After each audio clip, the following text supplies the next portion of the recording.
Hello everyone, welcome back to study central. इस video में discuss करेंगे हम लोग कॉजेज ऑफ डिवैल्यूएशन। अभी तक हमने डिवैल्यूएशन चैप्टर के काफी टॉपिक्स कवर कर चुके हैं।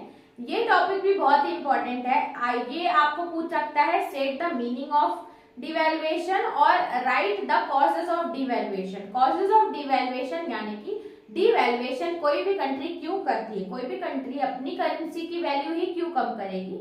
सो ये कॉजेज इसके बताने। 8 मार्क्स के क्वेश्चन में मैंने यहाँ पे 9 पॉइंट्स लिखे हैं। आप देख लेना कि क्वेश्चन का स्ट्रक्चर कैसा है। अगर उसने 3-4 पॉइंट टॉपिक पूछे हैं क्वेश्चन में तो आप इसमें सिर्फ 4 से 5 पॉइंट ही लिस्ट करोगे। बाकी अगर सिर्फ यही पूछा है तो आप 9 से 10 पॉइंट आप इसके लिखेंगे, तभी जाके आपको 8 मार्क्स पूरे मिलेंगे।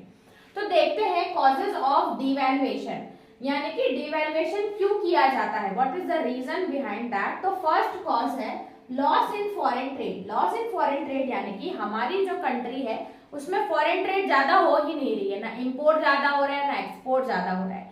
इस केस में हमें ये लगेगा कि हम अपनी करेंसी की वैल्यू थोड़ी कम कर देते हैं ताकि एक्सपोर्ट ज्यादा हो। यानी कि अगर मैं अपनी करेंसी की वैल्यू कम कर देती हूँ, यानी कि मेरी कंट्री में जो सामान है वो लोगों को सस्ते पड़ेंगे, क्योंकि अब उनकी करेंसी इजीली एक्सचेंज हो जाएगी, क्योंकि अब करेंसी की वैल्यू कम है।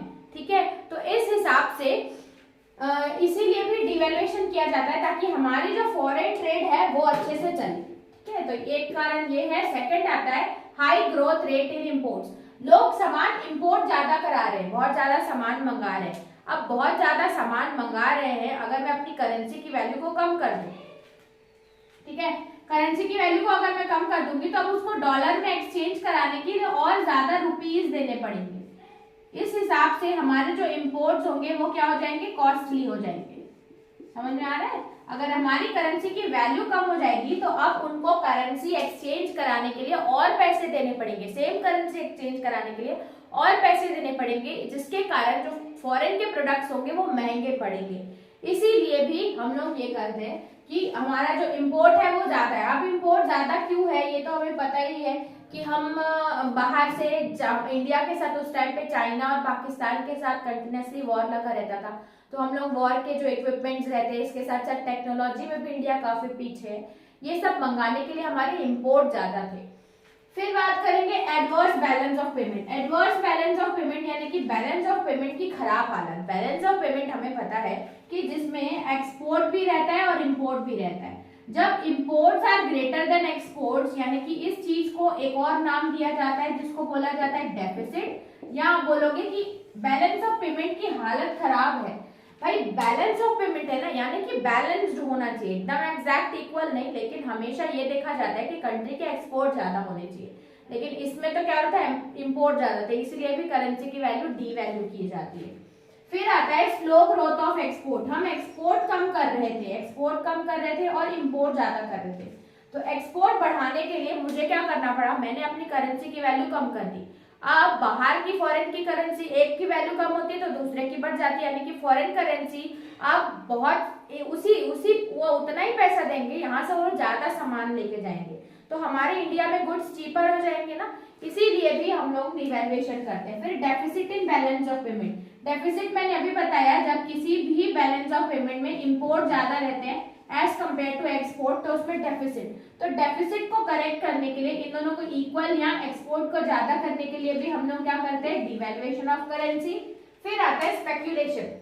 कभी कभी काला बाजारी भी हो जाती है, स्पेक्यूलेशन यानी कि काला बाजारी। तो इस चीज को ज्यादा मात्रा में या एक्सेस में स्पेक्यूलेशन को रोकने के लिए भी अचानक से डिवैल्यूएशन किया जाता है, जिसके कारण अब वो उनको थोड़ा महंगा पड़ता है, क्योंकि अब उनको एक्सचेंज रेट उतना अच्छा नहीं मिलेगा। नेक्स्ट आता है value of money to be higher. अब ये देखा जाता है कि बाकी कंट्रीज के हिसाब से हमारी कंट्री से कोई इंपोर्ट क्यों नहीं करा रहा, एक्सपोर्ट क्यों नहीं करा रहा, सामान क्यों नहीं खरीदना।